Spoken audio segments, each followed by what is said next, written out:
Tell you what, Kim, with what you have to hurdle, I'll just lateral the ball to you and let you carry it downfield, all right? Well, football is king, and long live the king. Let's get right to it. Life got a little bit tougher for the Texas Tech Red Raiders today. It's bad enough they're 15-point underdogs to the 8th-ranked Seminoles for Saturday night's season opener. Now it's been learned the Raiders' starting quarterback will be out of action with a broken foot. Billy Joe Tolliver broke that bone while running the ropes in practice yesterday, and seldom used senior Scott Tillman will have to start against the Seminoles. Of course, Florida State has some injury problems of their own. Sophomore Dexter Carter starts at tailback in place of Sammy Smith, who has a sprained knee, but no change in strategy, even though Carter only carried the ball 22 times last year. Dexter can do the job he showed in spurts last year when he got a chance to play. Sure, he won't have that power like Sammy or Victor has. He's going to have to use more of his mind and decide which way he's going to go and use his speed. But I don't think we're going to change our game plan at all because Dexter can't run the ball. And over at Florida A&M, Coach Ken Riley has his Rattlers ready for the start of 1987. They'll open up Saturday night at Bragg Stadium. Tuskegee is the opponent. They've got almost everybody back from the team that gave the Rattlers fits last year, and FAMU looking to improve on 86's 5-6 record. It's going to be the best team that's going to win, the team that's prepared, the team that's in condition, and the one that makes the fewest mistakes. And we're hoping that we field all of those categories. You know, you don't want to miss Saturday's game between Florida and Miami. It's the last time the Canes and Gators will meet until 1992. Kerwin Bell of the Gators wants to even his personal score against Miami in his senior year. He's gunning for the Heisman Trophy, and most think he'll need a big game against the Canes to have a chance at it. Well, most people think that. I would hope that Kerwin would go out and enjoy a very good game. I don't think that the Heisman Trophy is going to be decided on one game. I wouldn't think that the votes are all in after this game. Hopefully Kerwin has a good game, but I think it will take a year's performance. Saturday's game of the Orange Bowl, 1 o'clock. Up in Georgia, meanwhile, the Bulldogs are getting ready for their season opener. The Virginia Cavaliers are the opponent.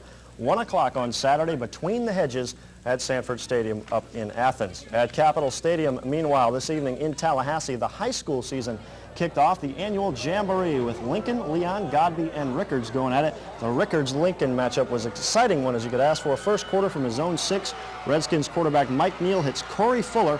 Fuller breaks a couple tackles, makes a nice little jog down the sideline. Count him, 94 yards for the touchdown. That put the Skins up 7-0. Lincoln would come back, though. Quarterback Rhett Miller hits Delbert Jackson out in the flat. Jackson breaks a couple tackles, and he's off to the races down the sideline. You can count these yards, 65 of them, but they missed the extra point, though, and it was 7-6 Rickards. And before the fans had a chance to get over that, Rickards would light it up once again. Walter Still fumbles a kickoff at his 10, picks it up again, goes to his left. Now he bursts through a hole up the middle, and he is gone. This is a night of big plays at Capitol Stadium tonight. Walter Still going 90 yards for the touchdown. That made it 14-6 Rickards, but with just under 2.5 minutes to play, Rickards to punt, and they block the punt. Calvin Dickey blocks it. Alvin Dickey recovers for the touchdown, and they go for 2. Rhett Miller out to Alvin Dickey, who just scored the touchdown, gets the 2-point conversion. That's the way it ended, though, a 14-14 tie, a great game. Both these teams serve notice of what you can expect from them this season. In the first game, defending state champ Godby fell to Leon on a late field goal, 3-0. Just a reminder, our Game of the Week coverage for 1987 begins tomorrow night with Thomasville and Moultrie, so look for that one. In baseball, the leaders in both divisions of the American League had their top dog statuses tested on this Thursday. In Minneapolis, the West-leading Minnesota Twins taking on the Boston Red Sox. Calvin Schiraldi got the start for Boston when Bruce Hurst woke up with a stiff neck. All Schiraldi did was strike out 11 Twins in 7 innings of work, but it was all for naught because in the 10th with the score 1-1, Wes Gardner walked Al Newman with the bases loaded. With that 2-1 win, the Twins now have a 2-game lead over the idle Oakland A's in the West. In the East, meanwhile, the Tigers hosting Cleveland, and Kirk Gibson powered his 19th homer of the year in the 3rd. Detroit got all their runs in the 3rd inning, and Walt Terrell did the rest, a 6-hitter for a 3-1 victory for Detroit. Terrell now 11-2 in Tiger Stadium this season, and the Tigers have a 1.5-game lead over Toronto, 5.5 over the New York Yankees. Only 2 other games in the American League tonight. Texas at Chicago, and the Sox take that one 5-2. In Milwaukee, KC, the Brewers have the Reds doubled up 4-2 in the 7th.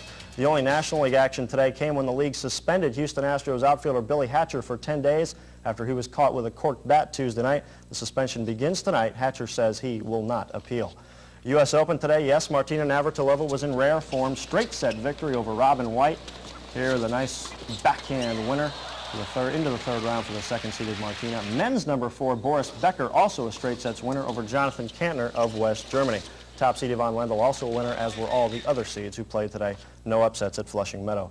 This week's stop on the NASCAR circuit is the Southern 500 at Darlington Raceway, and Winston Cup rookie Davey Allison earned the pole position in qualifying today, the 4th of the year for him, with a lap of 157.232 miles an hour. Quickly, fishing for the weekend, Friday from 3 to 6 a.m. looks good, but the best from 8 till about 3 in the afternoon. And checking out the daily double at the Jefferson County Kennel Club, the 7-7 combo paid $43.80. And that's sports, Frank. Okay, thanks, Ken, and we'll be right back.